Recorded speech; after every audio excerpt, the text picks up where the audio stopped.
America అధ్యక్షుడు Donald Trump మరోసారి తనదైన శైలిలో సంచలన వ్యాఖ్యలు చేశారు. తన కేబినెట్లో ఇంటీరియర్ సెక్రటరీగా నియమితులైన డగ్ బర్గమ్ ఎంపికపై ఆయన చేసిన వ్యాఖ్యలు ఇప్పుడు అంతర్జాతీయ మీడియాలో హాట్ టాపిక్గా మారాయి. సాధారణంగా అభ్యర్థుల అర్హతలను బట్టి పదవులు ఇస్తూ ఉంటారు. కానీ ట్రంప్ మాత్రం బర్గమ్ భార్య కేథరిన్ అందాన్ని చూసి ఆయనకు ఆ పదవి ఇచ్చానని బహిరంగంగా ప్రకటించి అందరినీ ఆశ్చర్యపరిచారు. మాదక ద్రవ్యాల కట్టడిపై ఇటీవల వైట్ హౌస్లో జరిగిన ఒక అధికారిక కార్యక్రమంలో ట్రంప్ ఈ వ్యాఖ్యలు చేశారు.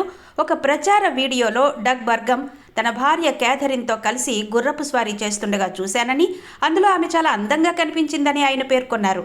ఆమెను చూడగానే ఈమె ఎవరు అని అడిగాను. ఆమె గురించి తెలిసాక వెంటనే ఆమె భర్తకు నా కేబినెట్లో పదవి ఇవ్వాలని నిర్ణయించుకున్నాను అంటూ ట్రంప్ సరదాగా వ్యాఖ్యానించారు. ఆ సమయంలో బర్గమ్ దంపతులు అక్కడే ఉండడం గమనార్హం. ట్రంప్ ఈ మాటలను హాస్యంగా అన్నప్పటికీ దీనిపై సోషల్ మీడియాలో విమర్శలు వెల్లువెత్తుతున్నాయి. బాధ్యతాయుతమైన పదవులకు ఎంపిక చేసేటప్పుడు ఇలాంటి వ్యాఖ్యలు చేయడం మహిళల పట్ల ఆయనకున్న ధోరణిని సూచిస్తోందని కొందరు విమర్శిస్తున్నారు. అయితే డగ్ బర్గమ్ కేవలం అందమైన భార్య ఉన్న వ్యక్తి మాత్రమే కాదు, నార్త్ డకోటా గవర్నర్గా 2 సార్లు పనిచేసిన అనుభవం ఉన్న సమర్థుడైన రాజకీయ నేత. ట్రంప్ వ్యాఖ్యలు బర్గమ్ సామర్థ్యాన్ని తక్కువ చేసి చూపిస్తున్నట్టు ఉన్నాయని విశ్లేషకులు అభిప్రాయపడుతున్నారు.